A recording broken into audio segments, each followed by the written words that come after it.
Okay, so here we are with our latest robot. We've got a drivetrain that's looking very nice. The next thing that we need to really do is, before we move on to our entire top structure, arm and intake and shooter, we need to figure out our bumper situation. We already decided one big thing on our bumpers, and that's that we're going to mount them to the top of our drivetrain here. So without further ado, let's go ahead and get started. Now the construction of the bumper is going to be fairly simple. It really doesn't have to be all that special. We could model every single part. We could model 2 pool noodles and a back plate, back piece of 3/4 inch plywood.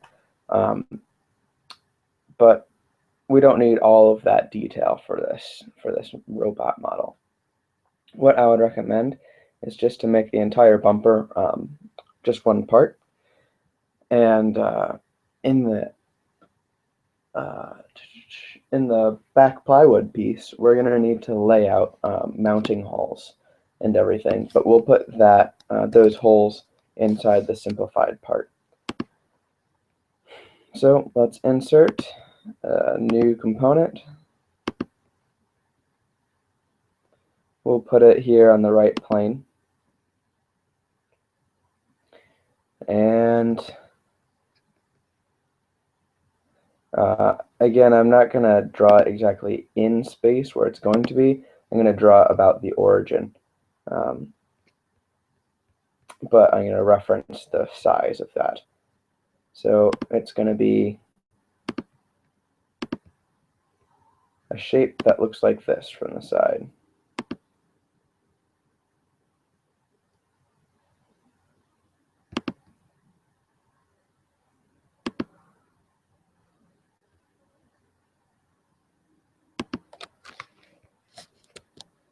Yep. And then these two guys, tangent. These two, tangent. These two, I think, are already tangent. And these guys are already tangent. These need to be equal. And these need to be equal. Great. And now we've got our general geometry here for this side profile. And it's going to match the size and shape of that.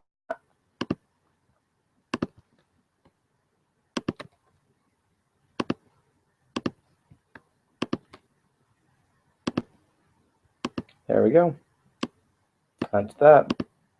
And then I'm going to take the origin of this part and put it here in the center of that.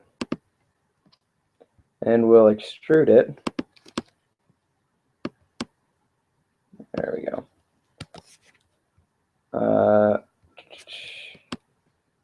We need to decide again what lengths our bumpers are going to be.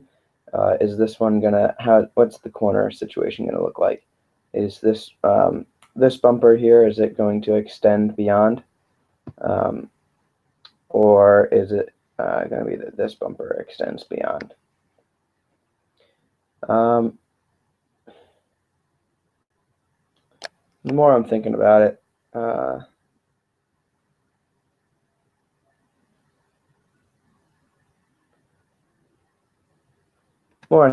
the less I like this idea of creating the entire bumper plywood and all, in this one piece. So instead, what I'm going to do is, each bumper is going to be made out of 2 pieces, not 1 piece, like I was saying before. So this is going to be 3/4 of an inch shorter.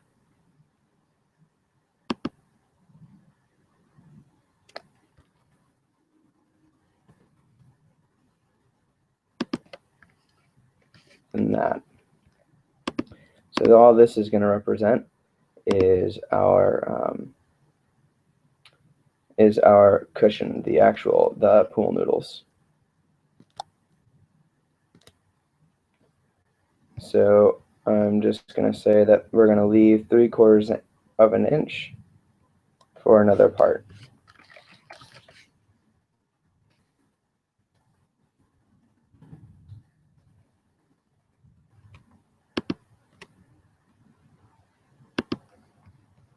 There we go. Great. So now this is just the cushion that I feel more confident in. And let's say that this is going to be extruded to a surface. For now, let's just make it this long. We can't forget that this is that only did one side, and there are two sides of our robot.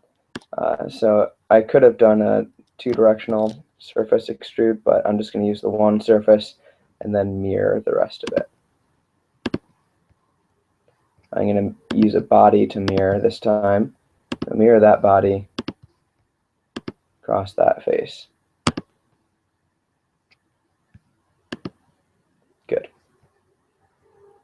Then I'll ditch this in place mate, keep the features that I added. I'm going to hide this sketch for now because it's taking up a lot of graphics and making this look complicated. Alright, and then now I'm going to place it here at the end of our robot. The right plane, oh goodness, it changed up how we did the planes, huh? Okay. Front plane is going to be on the right plane. That's okay. Alright, and then this is going to sit 3/4 of an inch away from this for now. We'll replace that distance mate with coincidence once we actually get the block in place. And then I'm going to take this and that and make it coincident. So we get the height of the bumper. And now when you take a look at the robot from the side profile view, the 3D shape fits perfectly in with our 2D. And we've got 3/4 of an inch waiting for a piece of plywood to be filled in.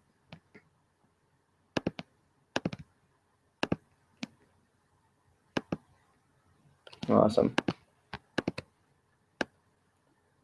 So what I'm going to do, this is going to be, I want to put this in a new folder called bumpers.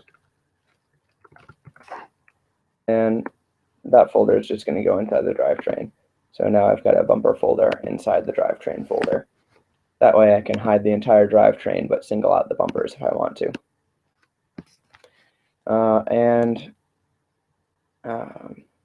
Yeah. So let's add a new part.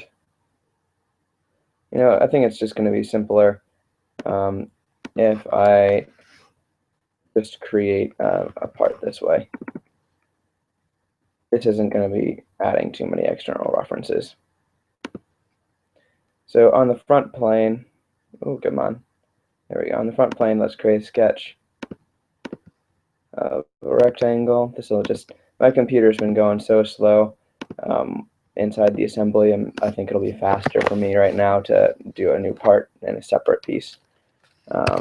It's 5 inches by some mysterious number that I don't know because that's in the assembly, so it's going to be 20 for now, and the thickness is going to be 3/4 of an inch.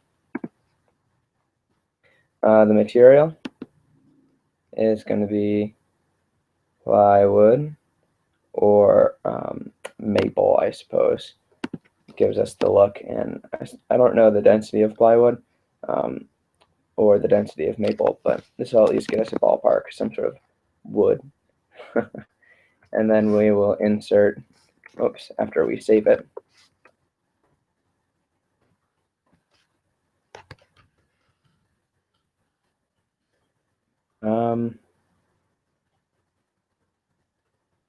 Let's call this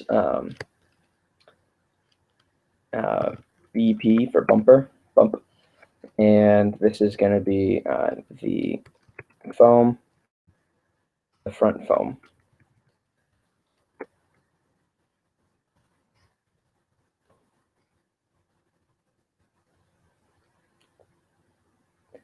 And now let's call this BP front ply. And we'll insert our plywood.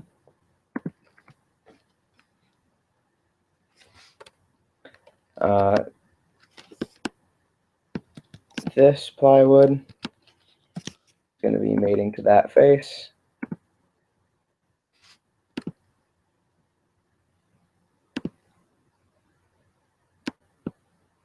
The right plane meshes with the right plane. And for simplicity's sake, it's sharing the same top surface. Great. What I'm going to do too is I'm going to delete that distance mate that was arbitrarily making it 3/4 of an inch away. So now this can move. There it goes. Now this moves, and we'll just make that coincident with the face of the plywood rather than an arbitrary distance. Next thing is we'll take this, and this is going to be not arbitrarily 20 inches, but we'll call it to the edge of this face. Like that.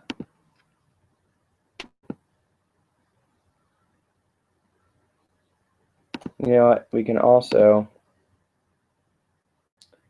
get rid of this arbitrary 5. It's always going to be 5, but just for the sake of how we're constraining things, can make those things equal. But hey.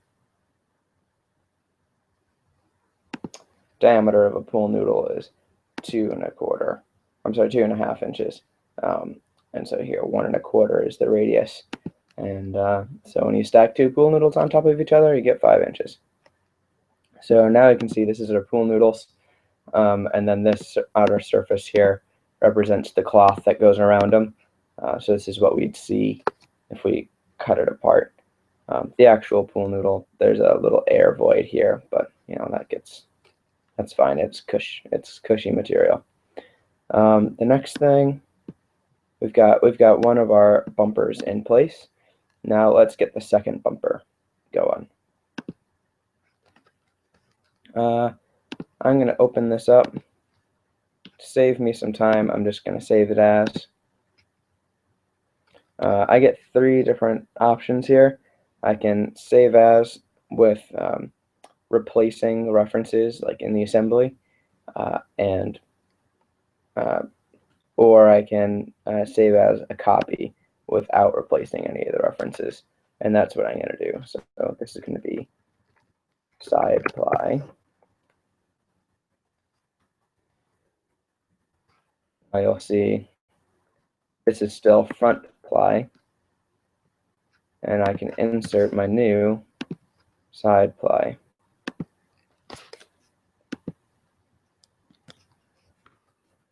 Two things I want to jump and do on this side ply is change the sketch plane from the right plane, front plane to the right plane.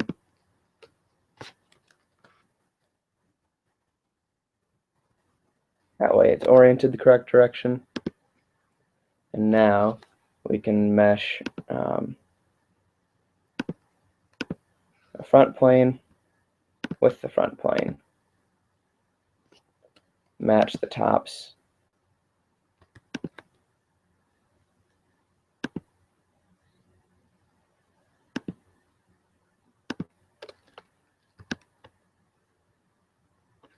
And this. Now it's located in space. Awesome. We have this little gap here. This needs to be longer. And I've got a couple of broken external relations. Currently, it has it looks fully defined, but if you'll notice here in the tree, if I open it up a bit more, it's got this this arrow here that dash greater than is an arrow that represents external relations, and then this question mark says there are external relations. However, we don't know what it's supposed to be referencing, because when we added this equal relation to define the height, it knows it's supposed to be equal to something, but it lost what it was supposed to be equal to. And so we just have to delete it and insert a new equals and explicitly tell it this is exactly what you're supposed to be equal to. Similarly, we had a collinear constraint. It knows it's supposed to be collinear with something, doesn't know what it's supposed to be collinear to, so we will create a new collinear like that. Now it's ready to extrude. We've modified it a bit. This is going to be the way that it's going to lay out on the robot. We could have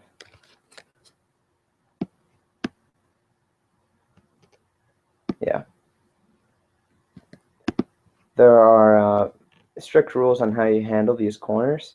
In years past, we've had one of these pieces of plywood extend over this one. I think this is legal, though, doing it this way. But I don't want to go checking in the rule book, so you can go ahead and check in the rule book for us. But what I'm going to do is I'm going to change that relation I added. Instead of being collinear on that side, collinear there on that side, I'm going to say be collinear with this piece of plywood. That way it extends all the way out. A little bit of a cantilever. That's just all right. We'll notice too that by doing this, I accidentally made this the plywood intersect with this frame flange. It's a 1/16 of an inch, a forgivable amount for bumpers, but just to be explicit about everything, I'm going to delete that relation that holds it on the face and then re-add it to the face of this. That way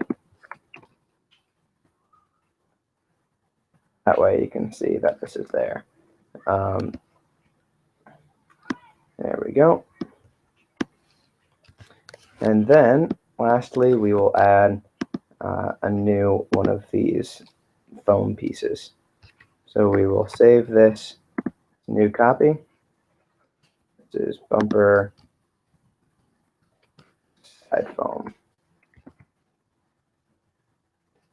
And again, and you can see here, you can see the question marks. It doesn't know what it's going to.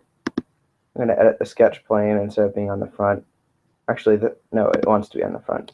The other one wanted to be on the right plane.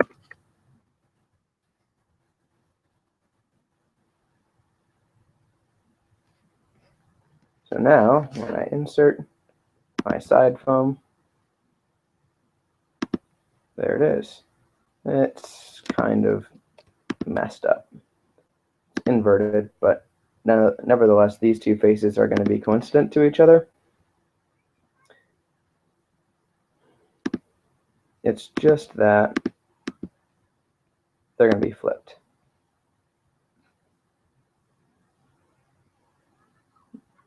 There it is. You can see it's oriented correctly now.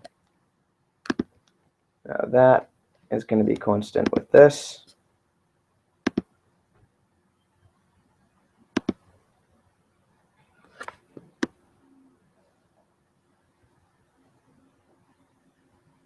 Goodness gracious, my computer is getting tired. I think I'm going to have to, this assembly is getting so complicated, I'm going to have to pick up a different laptop, maybe even a desktop computer, to keep going here quickly, because it's slowing us down. Oops, my bad. While I was talking, I added an incorrect relation. should be the front plane to the front plane. Don't know what I was thinking. There we go. Now this thing is centered. And we're going to edit the feature. And we are going to extrude it up to a surface. I'm going to extrude it to this surface here.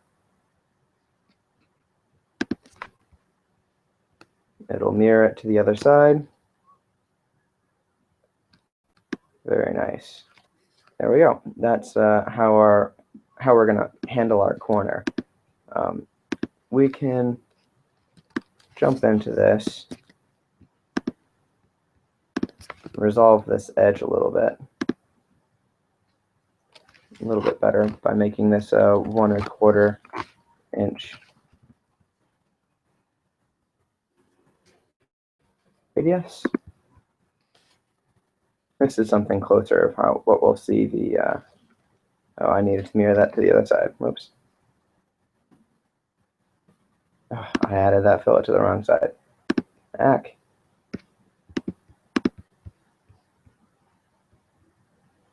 There.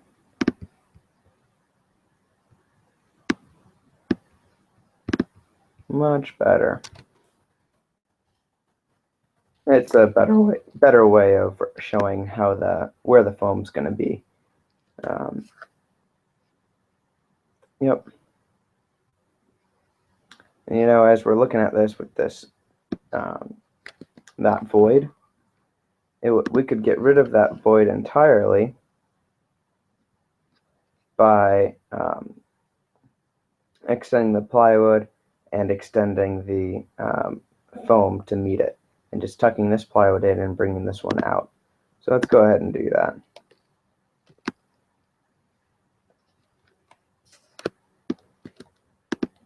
So instead of being collinear with this edge of the plywood, we're gonna invert that.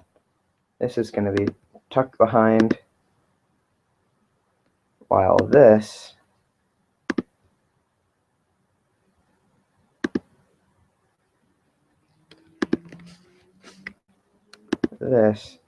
gets brought forward to meet that plywood.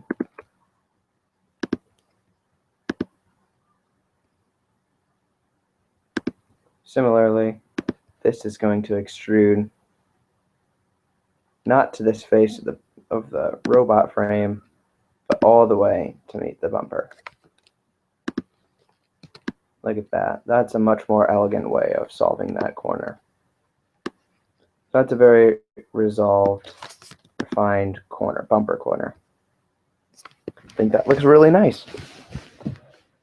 And perfectly legal by the rules as well. So now let us mirror that to the other side.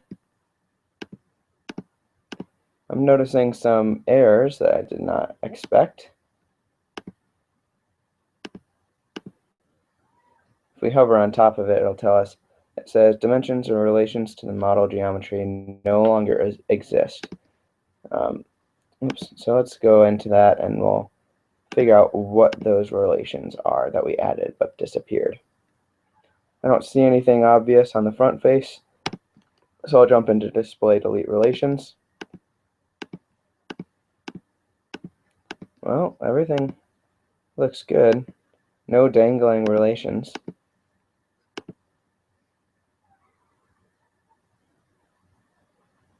Oh, there was nothing. I had to rebuild, and as soon as it was rebuilt, it was completely fine. That tends to happen. Awesome. So now let's mirror this to the other side, just like we were going to do. So we'll take our front mirror,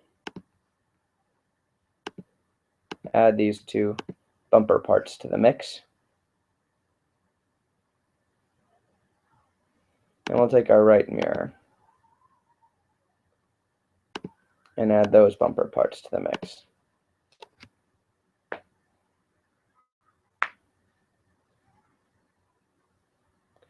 Now I did notice that if I hide I'm just going to hide the components in the right mirror, that I added this bearing and bearing plate to the wrong side. Technically it's kind of fine being over there, but I am OCD and I like making sure that everything is constrained where it wants to be. So what I'm going to do is I'm just going to change that. So I have an in place mate that I'm going to delete, keep the relations.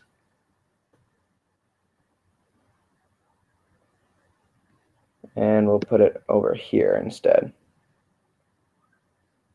So now the bearing concentric to the sprocket. Oh boy, we're thinking. And while that's going, I'm going to hide these two parts.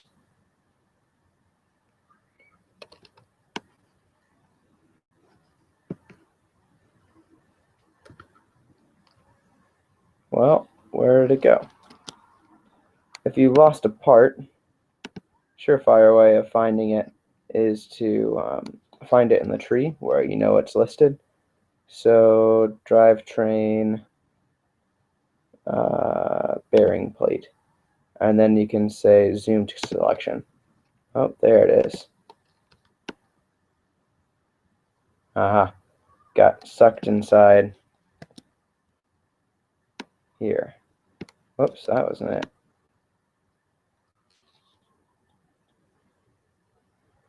How do I click it?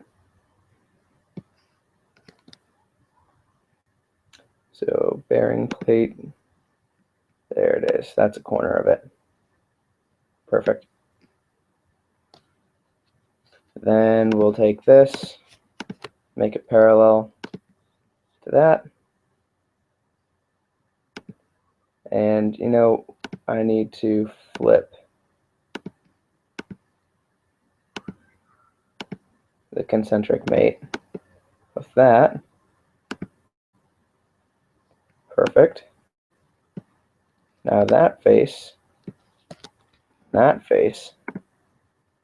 can be 1. I think there's a 1/4 inch extrusion limit that the frame side plate here, this frame, what any hardware can't exceed a 1/4 inch from that face. And you can see here that we're at just underneath an 1/8 of an inch. So there's a 1/16 inch material, 16 inch there, and we could sneak some.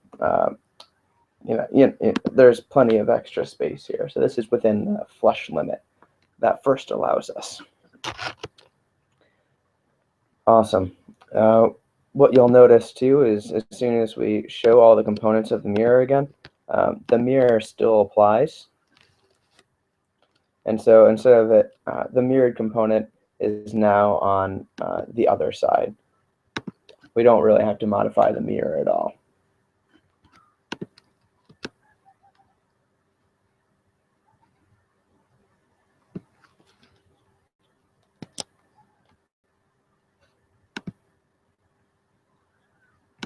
We shouldn't have to. I'm not seeing it there though, so we might have hidden it.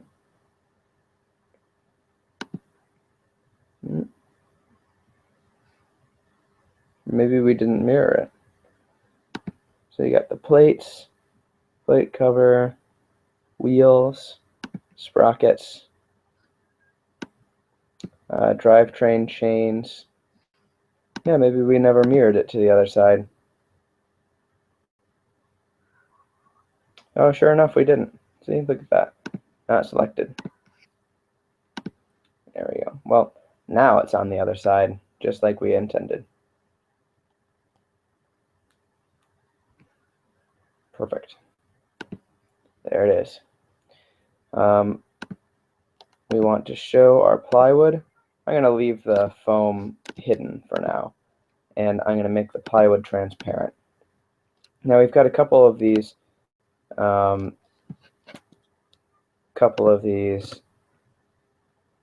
protrusions that are nearly interfering with our plywood. We could just pretend to forgive the interferences there. However, some of them get. However, as you add more, it'll make it it'll make the bumper sit funny on the side of your robot. So it's best to pocket out on the plywood any spot where there's going to be an interference like that. Within pockets within a certain depth and area, I believe those are allowed.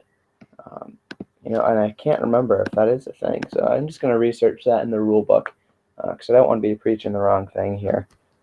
So let's go to 2014 FRC rules.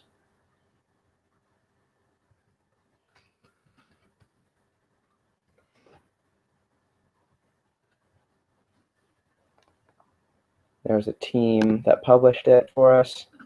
Here it is.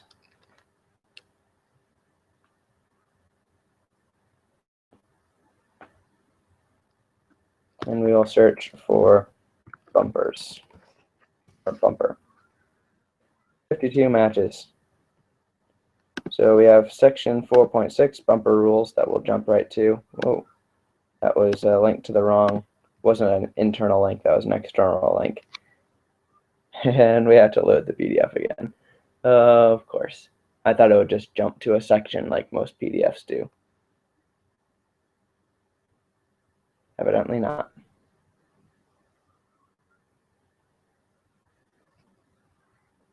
While we read this, I'm going to download that to my hard drive. That'll be a good thing. We'll put that in GrabCAD CAD Lab. Perfect. Anyway, let's go to 4.6, bumper rules.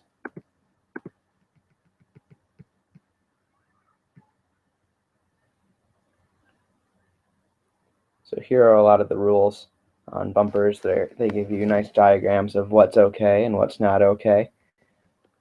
We've got more details on that. So here we go. That's good plywood. These are the good plywood corners. So that would have been okay. We could have left that little the square gap there, but we ended up doing this, which looks a little bit nicer. Some bumper zones.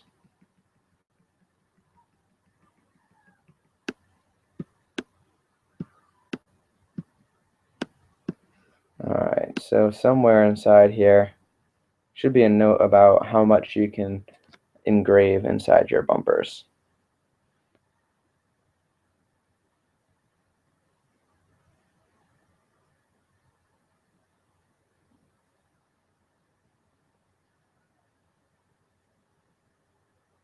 Bumpers can't weigh more than 20 pounds. 3/4 inch plywood.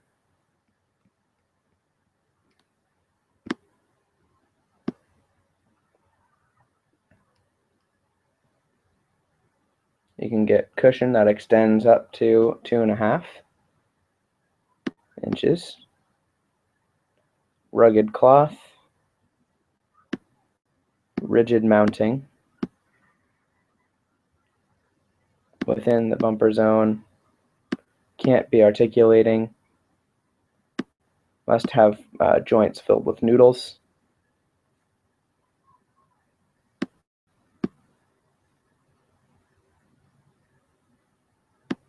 Okay, here we go. Bumpers must be supported by the frame structure of the robot to be considered supported. Minimum 1/2 inch at each end of the bumper must be backed by the frame perimeter. The gap between the backing and the material and the frame should not be greater than 1/4 inch. And the bumper must be supported by the frame every 8 inches. Oh, that wasn't what I was hoping it was.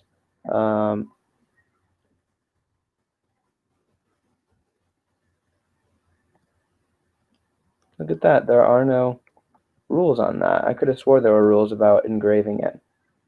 No, that might have been a later addition to the rules.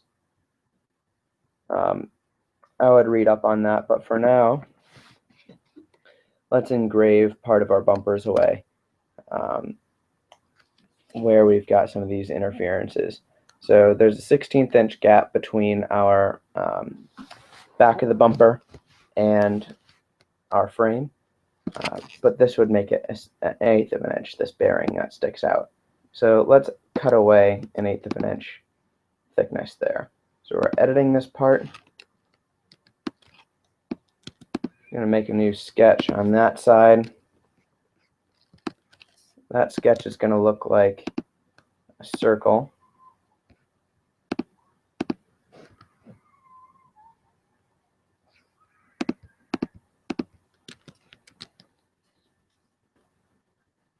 And that circle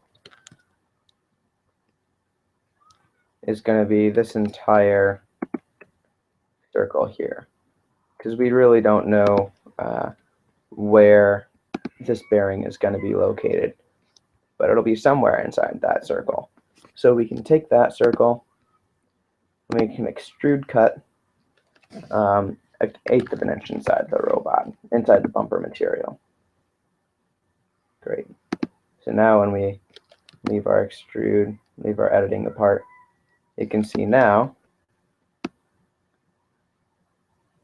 there's some space there for that robot to, or for that bearing to be.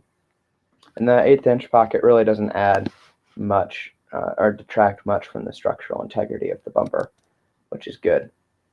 Probably the max you ever want to do is a 1/4 inch cut inside the bumper. Okay, so there's that. The next thing that we want to end up doing, well, actually down here we were going to have a similar story where these holes are going to have bolts that stick through them. Those bolts are going to have heads, and those heads might be a 1/4 inch thick. So we might want to add to that, add to this extrusion, or I guess a new extrusion, where we get some holes for each one of those wheels.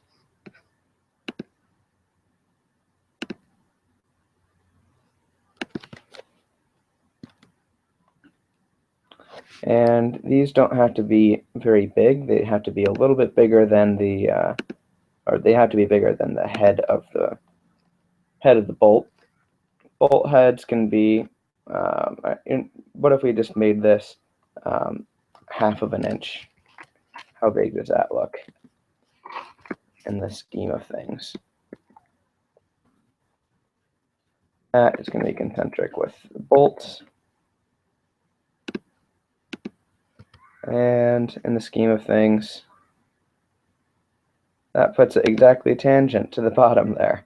That's funny.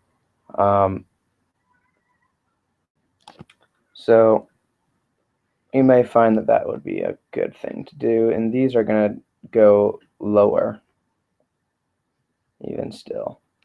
I think what would be a good thing is to, let's just go ahead and commit, and we'll cut these out in the CAD model. Good to be thinking about all these things. Fasteners are always the things that are going to get you in the end. You don't usually put them in the CAD model, or putting them in the CAD model is always a piece of work, chunk of time, and super finicky with every single bolt and every single rivet. But you have to be conscious of every single one of those that you're going to be putting inside the robot in order to hold all the pieces together, because they require space too. You'd think they're negligible, but they're not. They take up space. So let's extrude cut that 1/4 inch.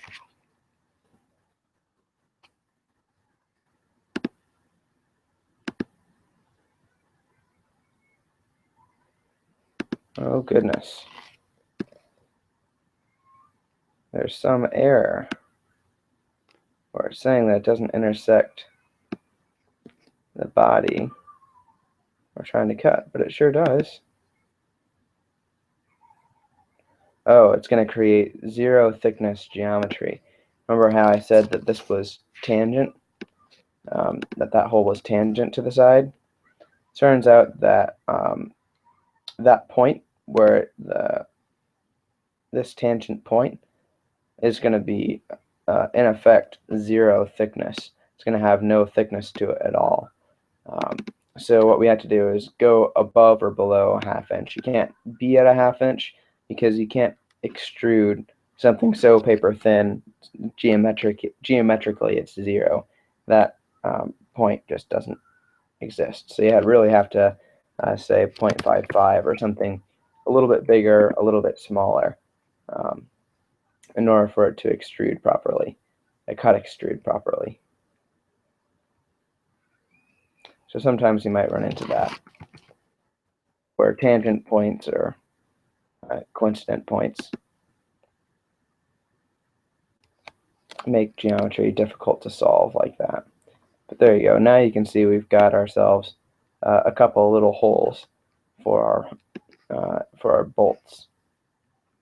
Should make it easier to snap on and locate the bumpers too. Very nice. So a very important aspect of our bumpers is riveting them, is going to be mounting them to the drivetrain frame. They can't be rigidly fastened because we have to have 2 different colors of bumpers. So what we're going to do is create some sort of, we're going to create a temporary fastening system to the frame. In past years, Rat-Pak has really settled on a nice solution. We're going to make MasterCar. You go to toolbox latches. These guys, draw latches. We usually go for type C here, and whatever one was cheapest. So it looks like this $9 one is the cheapest. So you get 5 for $9. And we can go into the product detail. There it is. And there it is. So these are the latches that are 2 parts. You flip this up so it's in this position, and then you can fold it back down and it clamps down on whatever is in this draw range. So it'll draw it in. We've usually discarded this top part, kept only the mechanism part, and then this will draw down on the neck of a bolt, and then the head of the bolt will make sure that it doesn't come, this doesn't fold off. So we just use these, and they're really handy. I believe we have those in our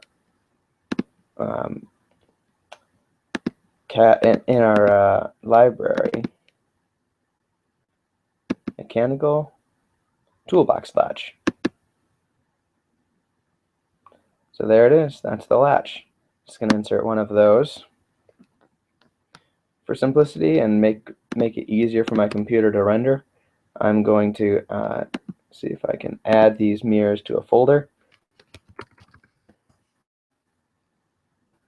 And then I'm going to hide all the components inside those mirrors. Less items for my computer to render makes it easier in the long run. Faster to CAD. And since we're not going to be working with this sim box, just going to hide that component too. Those are the intensive pieces. So here, this is the corner where all the interesting things are happening. This is the primary corner where everything is mirrored from. We need a toolbox latch, 2 toolbox latches at least on each one of our, 3 toolbox latches at least on every one of our plates here. We need to have 3 so it'll define a plane. So 2 typically on the top somewhere, and then 1 a little bit lower, mounted lower, and that way it doesn't fold up or start falling down. So we need to figure out a clever spot to put these latches.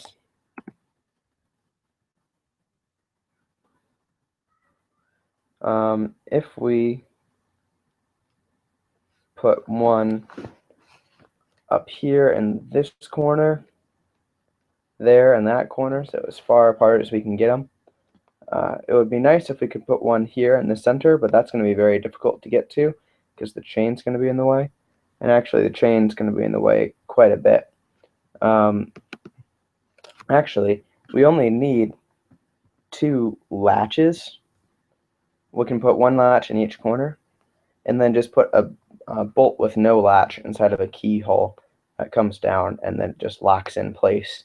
And the latches are just to keep it from moving up. So what we can do is let's go ahead and mate this latch in place, say in front of this hole. This hole is going to be this is where it's going to be at, that lightning hole.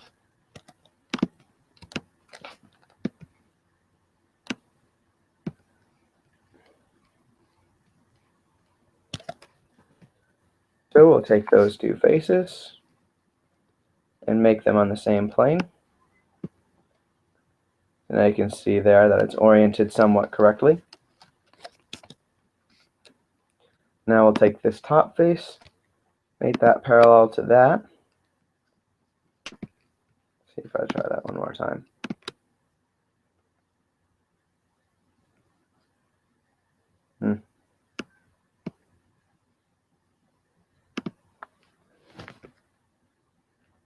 Come on, let's go. For some reason that menu wasn't working. Just parallel and flip the alignment. Then we need to locate X and Y.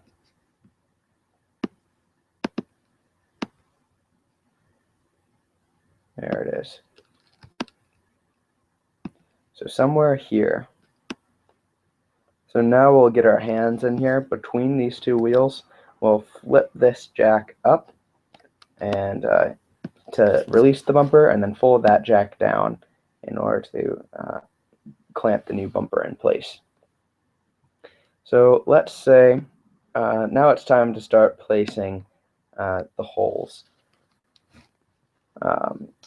So inside our sketch here, this is the 3rd hole in from the side. In this cut extrude, I'm going to take these 2 holes, make them construction geometry so they're not extruded. And this sketch is pretty complicated, so I'm going to leave it alone and start a new sketch. We're just going to have, in this we're going to have a hole, and essentially it's going to be a slot. We can cheat a little bit and make it a slot. We're making a keyhole.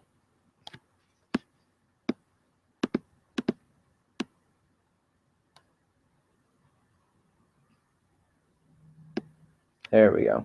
So there's the keyhole. Now the head of the bolt is going to fit through this, and then when the bolt slides down here, the head won't let it pull out. It can only come out when it's lifted and then comes out. So this is going to be helpful. This is going to be a really nice hole geometry to get this in. Let's see. You should measure the heads of the bolts that you're going to be using on the robot to ensure that this is going to work. But I think we've done 1/2 inch in the past, 1/2 inch diameter, 1/4 inch, 1/4 inch radius. Make sure that your geometry truly is lined up correctly. Good. And then you need to take another measurement for what is this radius down here. Maybe that's an 1/8 of an inch radius. I'm not sure. You should double check on those numbers. And then how much travel do you want to have when you insert the part, and then when it drops down, how much is it going to drop down?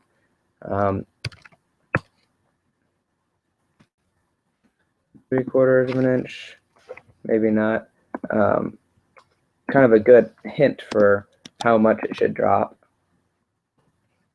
is the head of the bolt. Once it gets down here, might be something around that size, it shouldn't be able to walk up and out.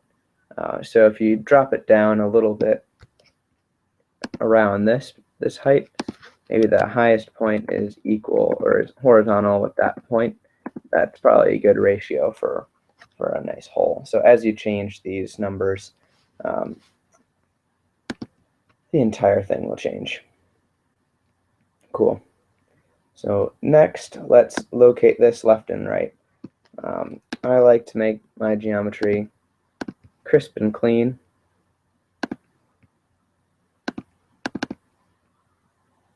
So let's get some things to reference here.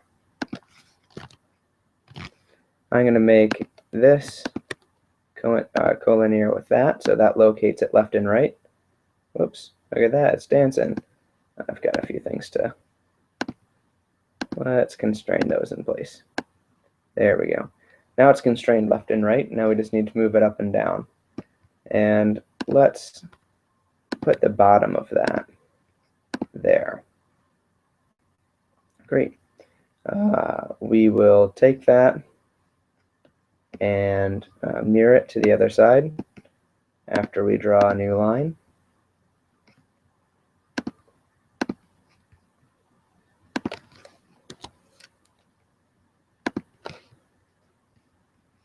Just going to grab the entities we want to mirror. Don't need to draw all that construction geometry on the other side. No need for it. All right, just like that. Cool. So that's two of them. This is going to receive a latch, and that's going to receive a latch. Now, we also are going to need to insert another one of these. So I'm going to copy that. Actually, there's a trick.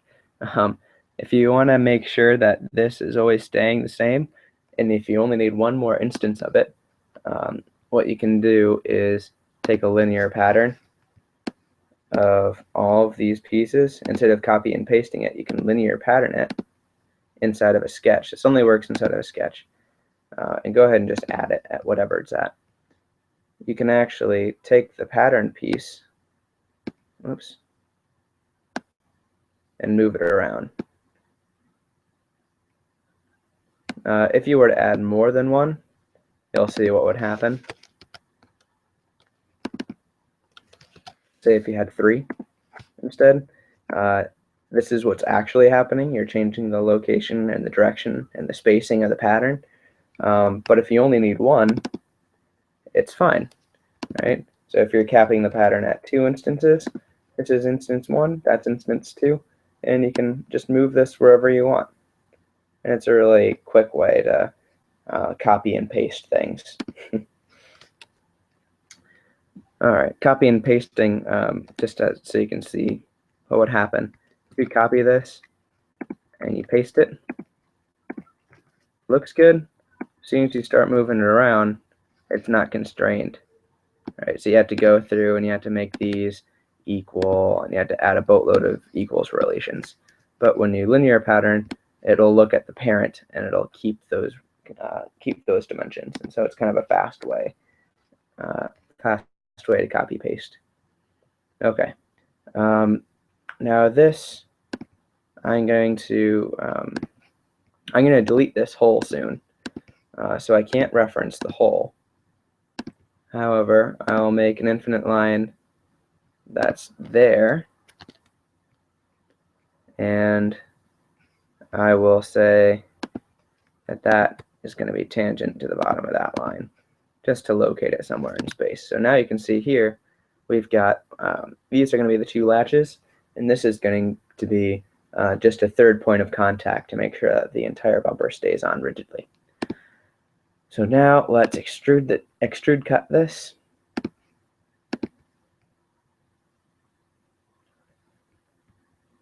We've got to get rid of this lightning hole. So I'll just make that construction geometry.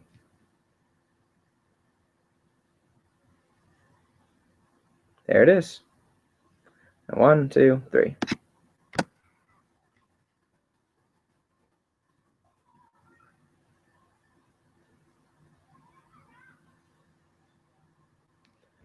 let's take a look now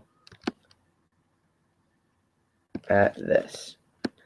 Now we have a hole for this to be aligned to. So we need to take this round piece wants to be tangent to that. And hopefully, yeah, see, look at that. Not exactly what we had in mind, I think. But maybe it is. It's hard to see from that angle. Where to go? Oh yeah, it's here. Okay, kind of. But actually, you know what, now that I'm thinking about it, as I was adding that, I think I did a better way. I made a sketch. Yes, I made a sketch. Look at this sketch here. What this sketch does is it lays out the where to punch holes in your plate, and it also has this circle, which is a place for you to mate your entire piece in place. Look at that. That's smart. Now there's one more thing that we should do. I think this sketch doesn't do a good job at it, but to ensure that your latch doesn't come undone in the bouncing around of competition, it would be smart to make a small interference between this between the actual latch part and the bolt that it's going to be squishing. Currently, right now, it's just tangent. It's going to be resting on top. But if we make this latch interfere with the bolt a tiny bit, you know, 2/10 of an inch maybe, that's, I'm sorry, 2/1000 of an inch maybe, you know, that could be enough to really keep the thing latched in place by squishing the bolt or stretching the latch. So let's open up this latch and edit the sketch. And instead of making this tangent, let's get rid of that. Let's say that this is going to equal, actually we can make this really nice by making a line that goes from there to there, and the length of that line is the most compression we're going to be going between the bolt and the latch. So maybe if we make that 0.02, a little tiny number, that'll be spacing out our whole mounting pattern. Now when you look at this, we're going to be squishing our bolt just a little tiny bit. And now we can see that we're going to need to mount our holes right there. There is a small detail that this third hole, is not currently on any material. It's inside the lightning hole. So what would be a good plan is to either A, add material here, fill the lightning hole in a little bit, or move this higher, move this hole higher. So let's edit the sketch and try to move that hole a little.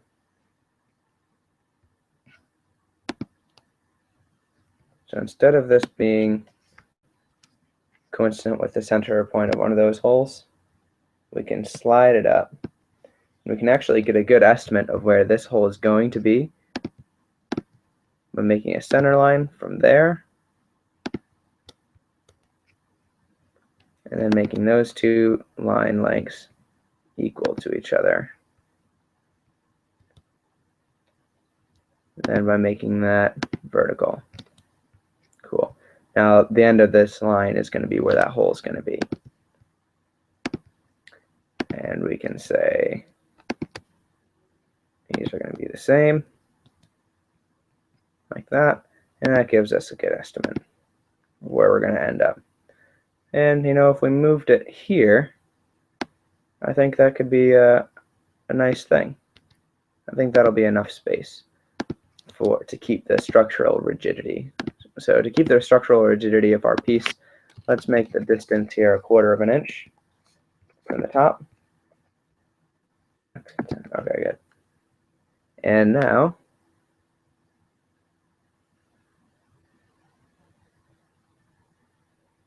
we've moved our thing. That bothers me a little bit. This little tiny bit that's dropping down.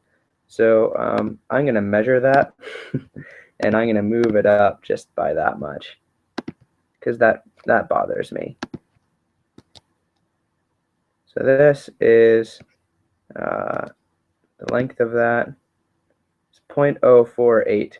So if I move this 0.05 inches higher, so if I make the distance 0.2, I can know that that's tangent. So that's what I'm going to do. I'm going to take this sketch here.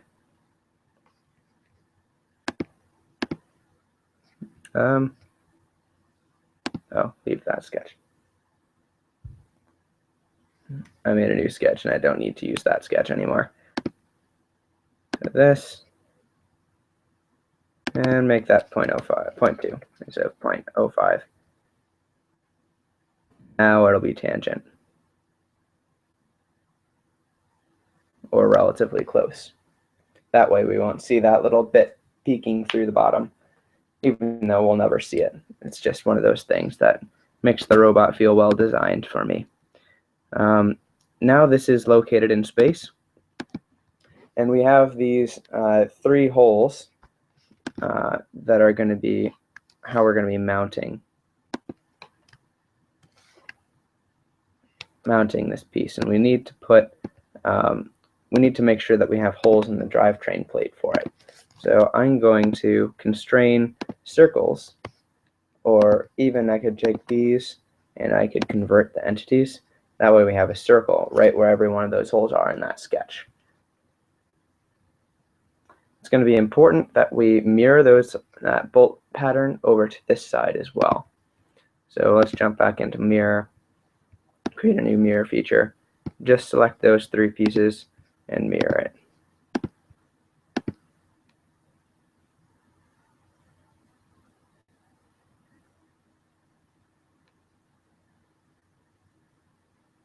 There it is. Let's take a look at it in context. So now there's our bolt latch. I think that looks pretty good. So we'll be able to get our hands down in here. There's enough room between the wheels for our hands to reach in, lift that tab, and fold this metal piece back, this metal bar underneath, and then the same thing, process in reverse to latch in a new bumper. So I like that. Let's add this to our mirror, our right-hand mirror, and our front-hand mirror. Start with the front.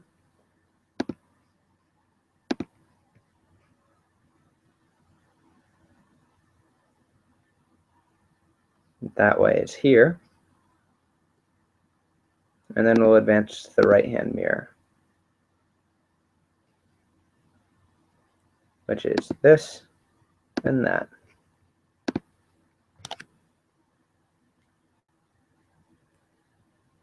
Very nice. There they are on that side. Now I'm just gonna again hide all the mirrored components. So we've just reached a checkpoint and we have an error that has arisen. Why is there an error here? It's something to do with this cut extrude. So he broke some reference.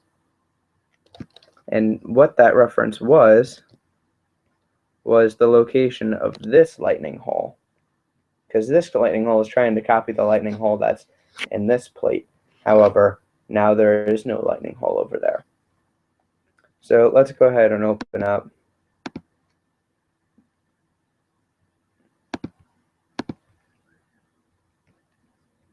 so this and that are confused because we deleted those lightning holes, and so is this one here.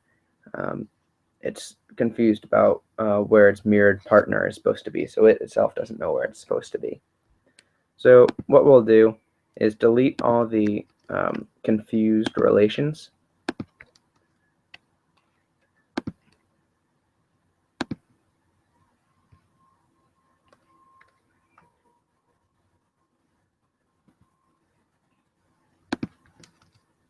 Then we will just add some more relations. Make these things equal. Make these things horizontal. And make this thing vertical. That locks that in place. Should lock the other one in place too, but we've got a broken mirror constraint. Oh, there we go. It's fixed now. And we'll just follow that same strategy.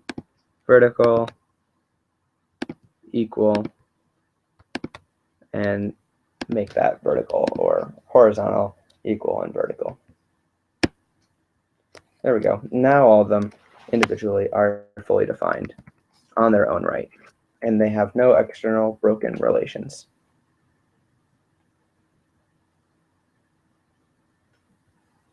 Very nice. We don't have any more errors, which is a good thing.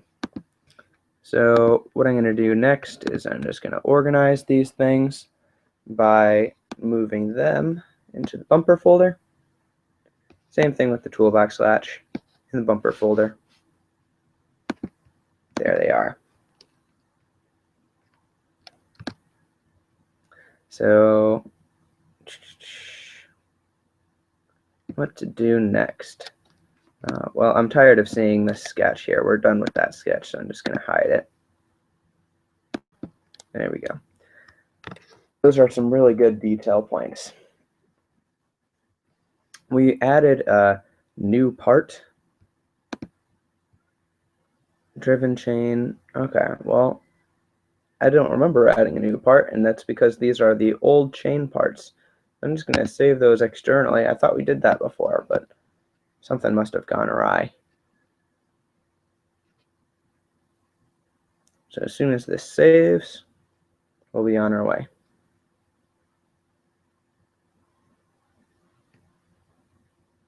Great. So we've done one bumper. We've figured out where we're going to put this bumper latch and that bumper latch, and those are in there. Remember, this bumper keyhole isn't going to be, this one doesn't have a latch at all. It is latchless. This is just going to be here, and it is going to have, and there's going to be a bolt that interfaces with it. However, that bolt's not going to help lock this entire bumper into place.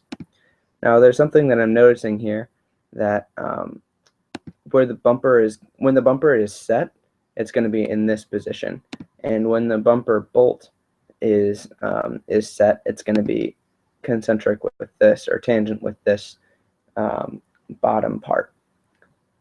And but the problem there is that way we'd have to mount the bumper bolt a little bit too lower than the bumper actually extends. So we should fix that by moving this lightning, or this keyhole, further up. So let's do that. Instead of making this tangent with this bottom line, we will raise it up a little bit higher.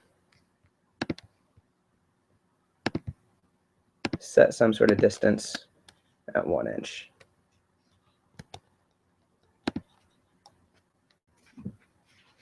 And we'll check back with the assembly for some good clearance for that. Make sure that can actually happen. That looks much better. Now the hole will be there. So speaking of, let's create some of the holes where in the bumper itself, where we're going to be putting our bolts in. So we'll create a new sketch. Whoops. we're going to create a new sketch on this front plane of our plywood. We'll start with a circle. It's going to be our hole. So that circle is going to be co-radial that. Similarly, we're going to draw another circle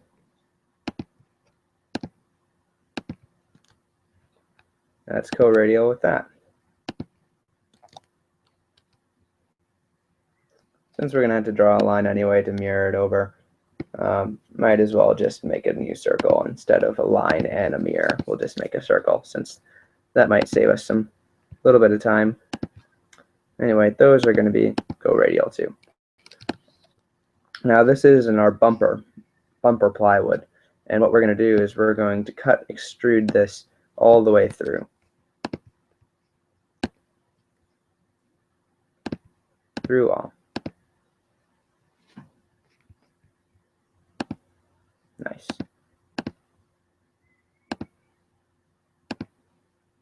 So now when you look in our bumper,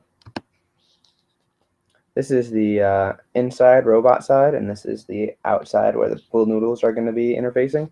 We've got these holes that go all the way through. We will put a bolt in every single one of these holes.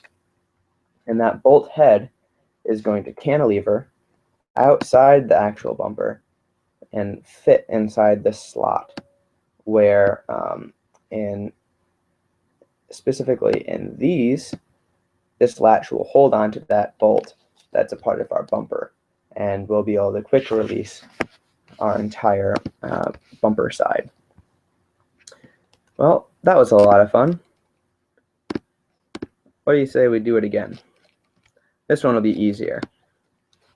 This is just the this side plate here. We'll do that same strategy. 3 holes, 2 latches, and we will take. All right. Since this is no longer going to be perfectly symmetrical, currently right now we just cut this bottom row and then we mirrored the bottom row to the top. However, that's no longer going to be the case. We're going to have some asymmetry going on here. So what I'm going to do is I'm going to pop in to this. Looks like I had the right idea before. And I'm going to select everything, less that, and mirror. Uh-oh. Try that one more time without selecting these. Come on, computer.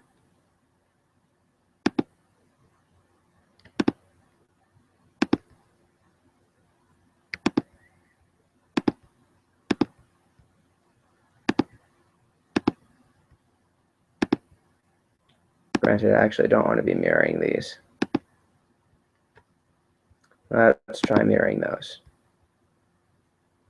About that. Perfect. That's what I want to see. Don't forget that one. So these holes are going to be there. We've gotten rid of this hole and that hole, and we want to make this hole construction geometry. That way this mirror,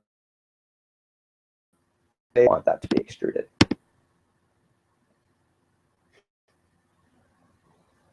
So that's the way this looks now. We're going to have one or 2 latches here, and then only 1 keyhole there. So let's go ahead and start with a new sketch, this new bumper latch sketch. Actually, hold on a second. I want to make sure that I did that right. Let's jump. Actually, you don't have to go to the entire assembly. Okay, so this is the bottom. Right here, this is the bottom, and this is the top. So I actually want to put these latches on the top and this hole on the bottom. So I need to kind of go back in there and flip-flop that arrangement that I had created. So this and that are swapping, and we're going to mirror this and that across that line. But these guys are construction geometry. There we go, right? That's what it looks like. This is the right side up.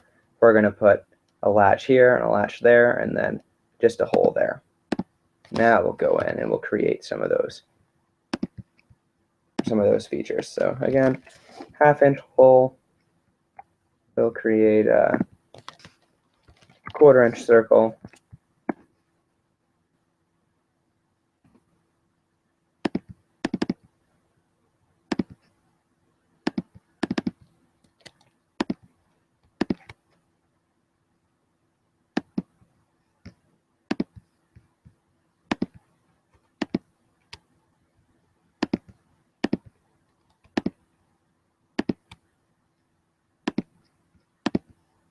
Like that. Define that length again.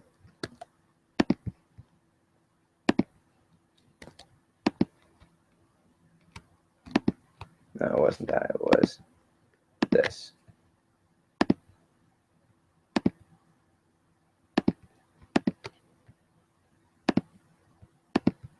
Good. There it is. This is construction geometry. That goes away. And I can just chop away everything here on the inside. Like that. Great. So now we just need to place this somewhere. Well, we know from last time that we're going to give ourselves 0.2 inches to the top of this frame.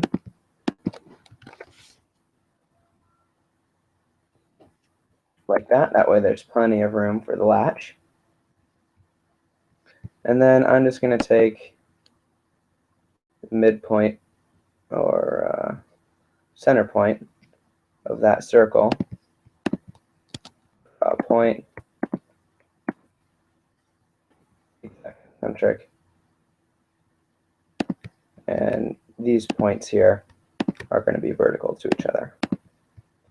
Well, that should have defined it. However, oh, look at that. Got some funny business happening here. Let's just say that these two lengths are going to be equal. There we go. Now we'll mirror that to the other side, and let's linear pattern, and let's create a copy of this using linear pattern to put it there. So let's start with the mirror.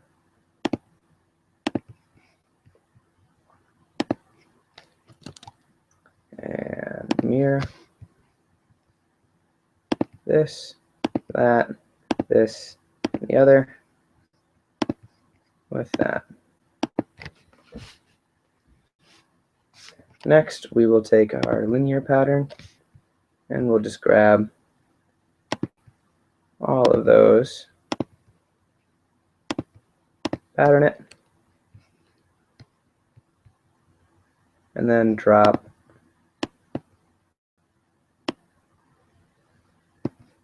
this right there.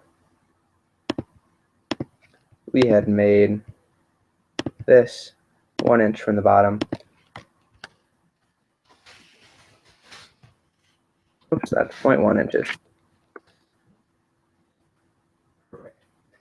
And we have everything we need to make a successful extrude. We can make this link to thickness.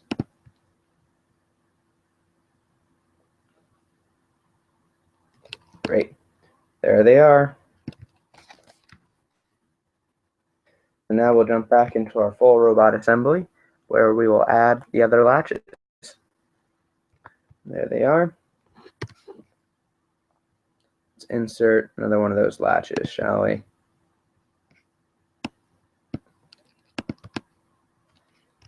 Come on, rotate.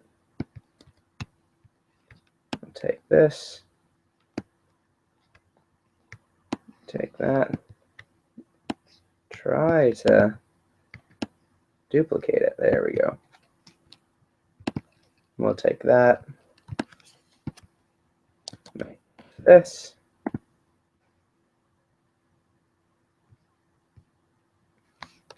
And then we will look at the sketch that we created and make that concentric with this. Lastly, it can still pivot side to side like this. So we just need to take that and make it parallel. Perfect. I like always checking in down here and making sure everything is fully defined. That makes me feel good when I see that down there. This is looking good. So we're going to add that to this side here. So we should mirror it. Do that on the right-hand mirror.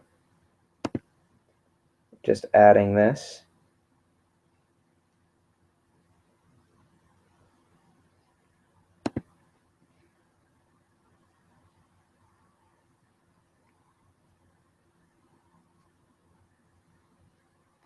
There it is. Well, tiny little flaw in the way it decided to mirror that. So we will edit it one more time. And as soon as it loads up, hit the next button, and we'll find the last mirror that we added, or last component in our list, which is here. And we will just rotate it until it looks right. That looks right.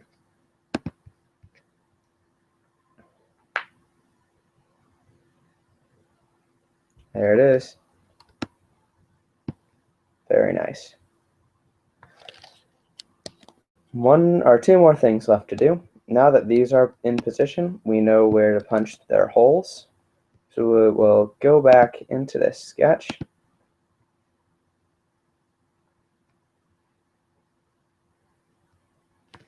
And we will convert these entities.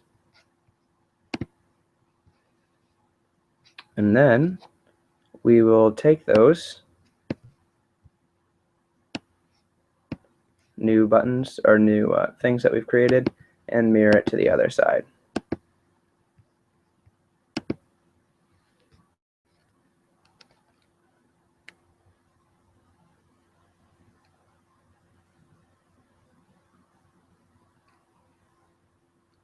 And we'll find, oh, oops, must have gotten ahead of myself because the mirror didn't take. My bad. Must have been clicking too fast, or I clicked on something wrong.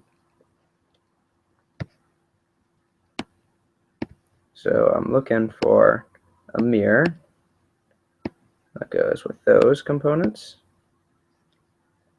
mirroring about that line. Check. There we go. Then lastly, what we're going to need to add are 3 holes in this bumper plywood. So we will edit or make a new sketch inside the part and make 3 holes.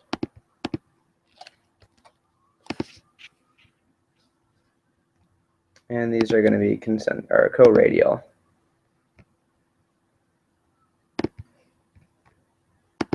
With these.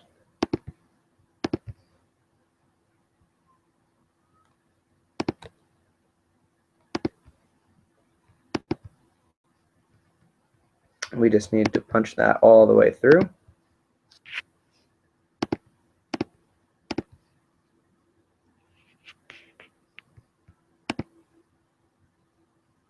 We'll hide this sketch. Look at that.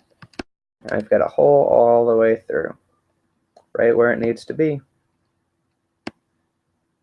Everything is mirrored, and it's all looking good. Even got our bumpers and bumper foam rendered inside. Now let's go ahead and, I noticed something here on the right-hand mirror. I'm going to edit that sketch again, or edit the feature again.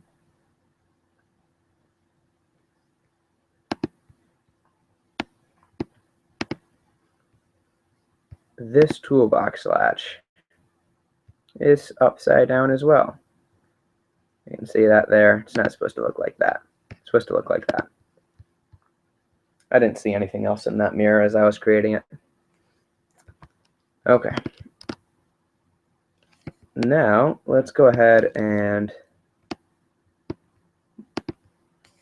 finish sorting. Show this foam.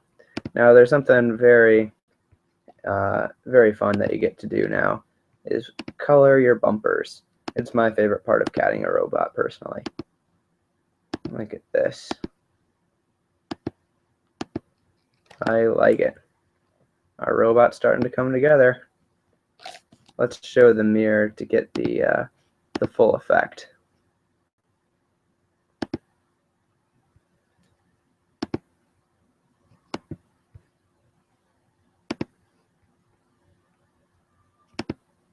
There it is. There's our drivetrain. Looks legit. Bumpers and everything. Got mounting. And we've got some pockets for the complex features. This looks really good, you guys.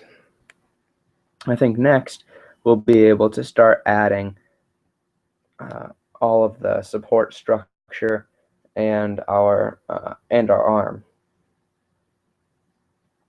Great. Just taking one last peek around. You know, before we move on too much farther, we could add some lightning holes here to this bottom plate. This bottom plate doesn't have to withstand too much crazy forces. It's not BattleBots or anything. So what we'll do is we'll just add some lightning holes. Say we want to have this be 1 1/4 inches offset.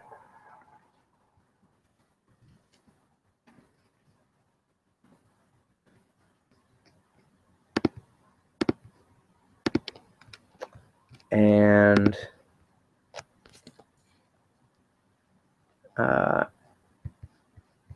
what's really important is that we get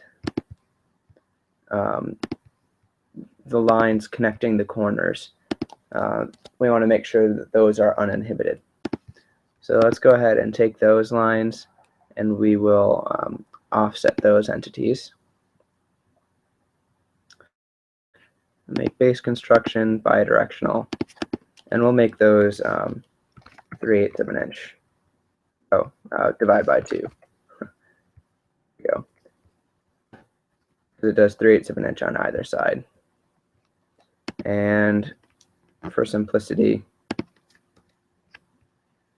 I'm going to label this 3/8, and then take a simple center line.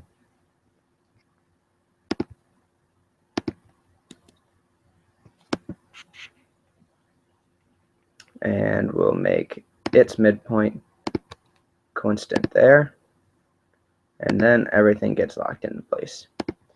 And just to define this piece of geometry, we will lock it into place. Select its midpoint and make it midpoint with that. Great. Now we're going to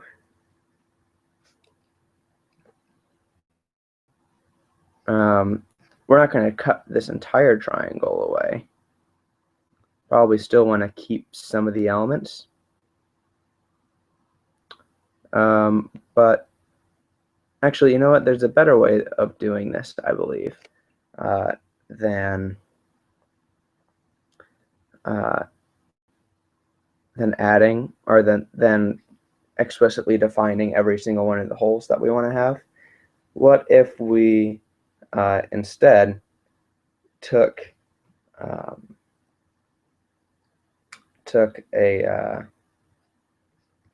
just one of these features and pattern it across? So as if we extruded this once, and we were able to pattern it along. there are a couple of ways that we could do that, and we can actually probably still use this sketch. I'm going to give this a shot. This might not work entirely the way I anticipate. So we'll give it a shot. We'll give it a go.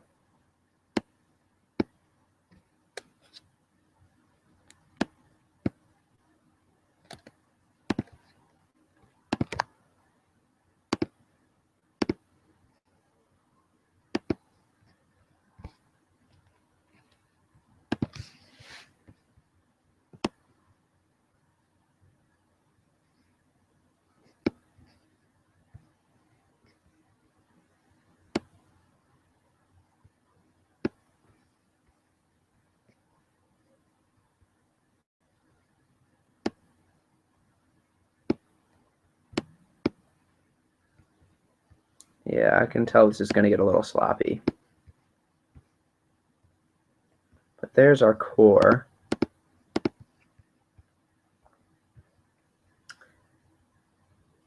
What am I doing? Just kind of lost my brain going through all that. What I actually want to do is something else entirely. Right now we would put an X-shaped hole through our part. That wouldn't make sense. What we're actually looking at is the triangles. So what would actually make more sense is to only add features that we want. So essentially we're going to cut extrude that out, or a better way of doing it is to go back into the sketch and offset these entities. Select chain, only one dimension, and make that 1 1/4. Or only extrude what we want. Okay, now we've got this frame, and we're just going to add the material that we want. That's a much better way of thinking about it than making lightning holes is adding the material. So I'm going to take this, and now we'll make this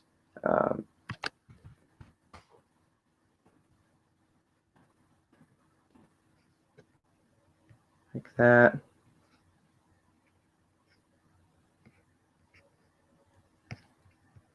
And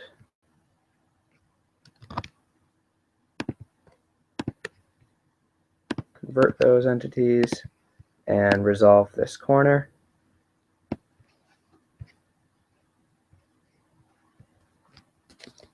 Same story here.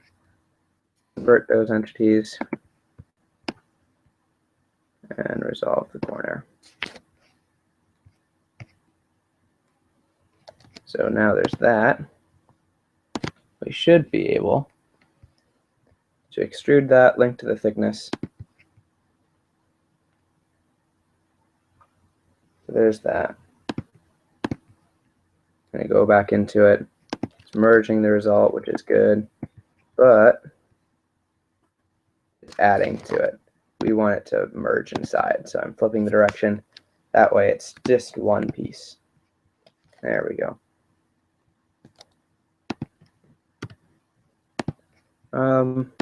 To minimize internal corners, I'm going to go back on a few things. It'll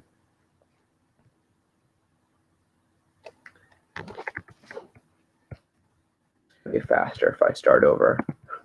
Funny enough. It's kind of funny how these things tend to happen.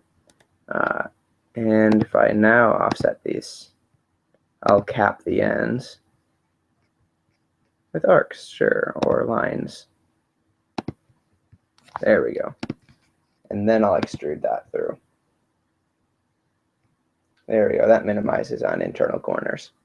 And I'll take that, and we can linear pattern this. Well, I'm going to need a direction. So I'll just create an axis on that plane perpendicular to that plane. Or wait, hold on a second. Scratch that.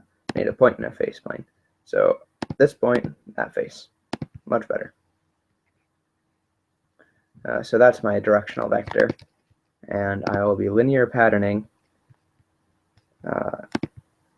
in this direction that feature. That feature.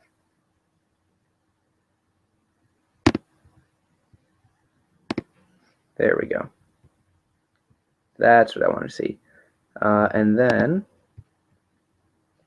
here I can set the number I want to see. So for instance, until it gets to the end there. The distance between them, almost 2. I can make this, probably make that bigger. What if we just doubled it and did 4? 3? 3 is pretty good. I'm going to do it until this is not at the corner anymore. So does that look like 3.1? A little less. 0.8. Oops.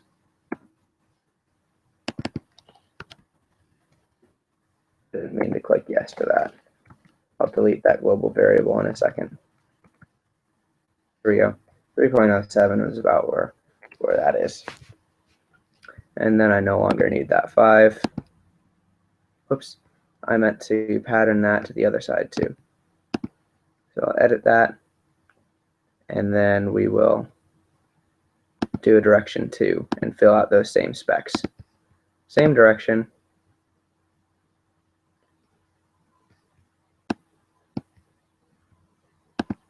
There we go. Same direction at 3.07. And we're going to pattern the seed only. So the only original instance, not the pattern of the pattern. 4. And flip the direction. There we go. That's what I wanted to see. And then we'll do that same thing, except we're going to mirror it. So we'll take the right plane, mirror the pattern, and the boss extrude as features. I guess we don't need the boss. Oh, I guess you do. There you go. So now you can see we've got this nice grid. We just have, oddly, a very cool looking external bit, but we need to chop that away because that's not going to fly on the robot. In fact, I hope our robot doesn't fly. That would be bad. Our robot should be firmly grounded at all times. Anyway, so we'll take that and we will extrude this through all, or I guess we could do a blind link to thickness. But we want to keep everything on the inside of this box, so we'll do a flip side to cut. So everything on the outside goes away, and only everything on the inside of the box remains. So see how we did that cool trick there. Lastly, this is filled with internal edges, so we need to go in and create maybe 1/4 inch fillets everywhere.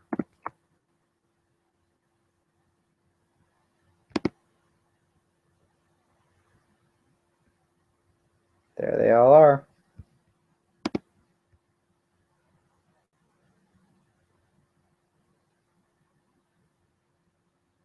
That's adding them all. There it is. Very nice. That's taken out a significant chunk of weight, I'm pretty sure. Consider how it was originally. Well, we can get that original bit back. Let's just do this. I'm just curious to see what it would have been and what it is now. So just temporarily, we're going to cut this up.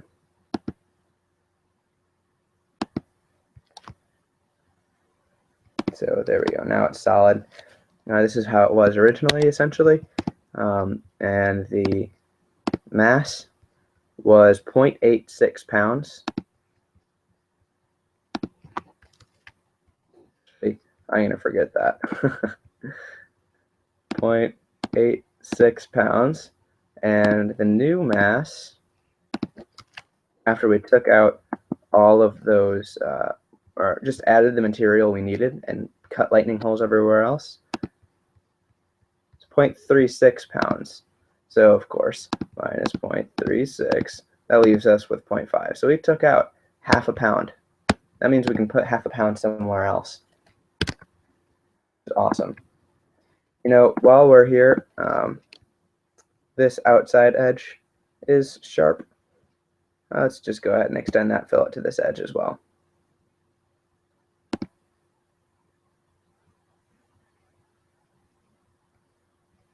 There it is. And that shaves off even more weight.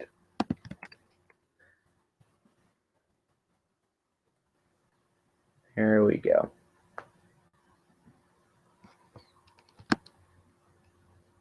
So now we've got a really nice, stable drivetrain. Just the material we need down there in the bottom. Everything else is taken away. As we add the electrical components in the end, after all of our mechanical stuff is done, we can go back and add more material that's for mounting the electrical. So we could add holes or add a little bit more material here with a hole for the power distribution board, the sidecar, the radio, or we don't have sidecars anymore. The radio gets a little spot for Velcro, and although that's probably going to be mounted higher in the robot, and mounting the battery in here too. We'll add some more beef to that. We'll just keep adding material until everything is where it needs to be. Oh, actually, this wasn't aluminum. So let's go to 6061 Ally. There we go. It actually is. Okay, it's 0.98 pounds. So it was more than a pound before, and now it's only a pound. You can figure out the ratio if you want. Okay. Lastly, let's just get a weight on our entire robot. We want to make sure, currently our mass properties on this is weighing 7,000 grams. Sorry, I'm not converted fully to metric yet. 15 pounds. 15 pounds, that's quite a bit. So what we're going to do is we're going to override the mass properties to make this effectively weightless.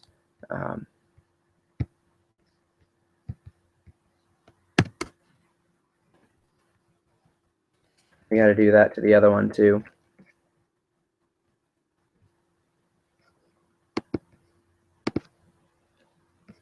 Because, truth be told, this, oops, that was the one I already had open. This foam is very light, and I'm sure that the maple is more dense than the plywood that we'll be using. So I guess it'll probably all even out fairly well. What? I'm confused. Side foam. I already did the side foam. Did we do all of them? Front foam, side foam.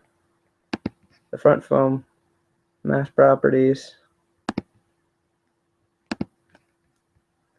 Okay, yeah, we need to override that.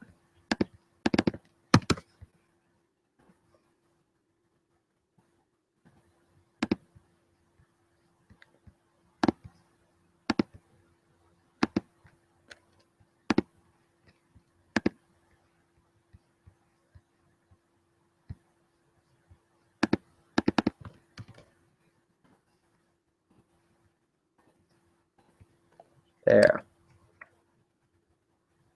Same thing 3 times in a row. It's time to wrap it up. There we go. So there is our drivetrain. Looks mighty fine. And now that everything is in here, how heavy is this robot going to be so far? What are our motors? What are our motors going to be weighing here? I'm going to rebuild the entire assembly. There we go. Front foam says it requires rebuilding, so let's go ahead and rebuild it.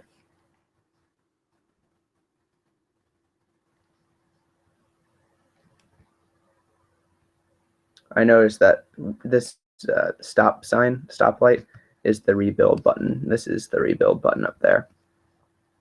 Still says it requires rebuilding. So if we're editing the part and we rebuild it, now does that go away? No. Is there something up with this feature? What happens if we try to do the feature again? Oh boy. That caused some errors down there, didn't it?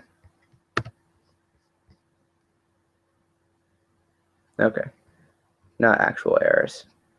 Alright, well, somehow that's not being resolved when we try to rebuild, so it'll be good enough. It's supposed to be weightless anyway.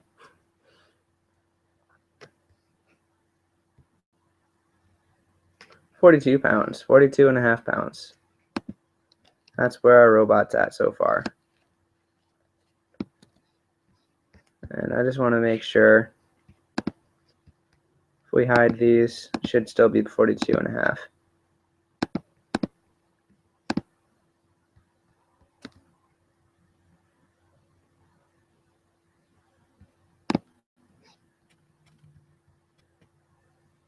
Yep, good. I did not include hidden bodies and components. If you do, currently, since those are weightless, it doesn't change, but it would factor in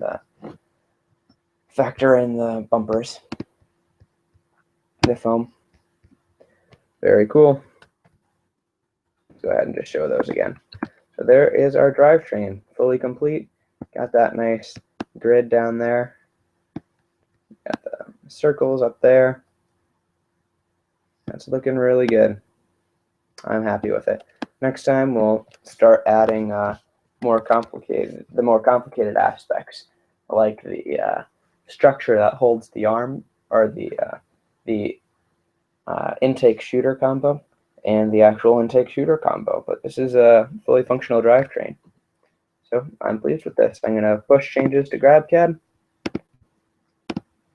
and we'll see you next time.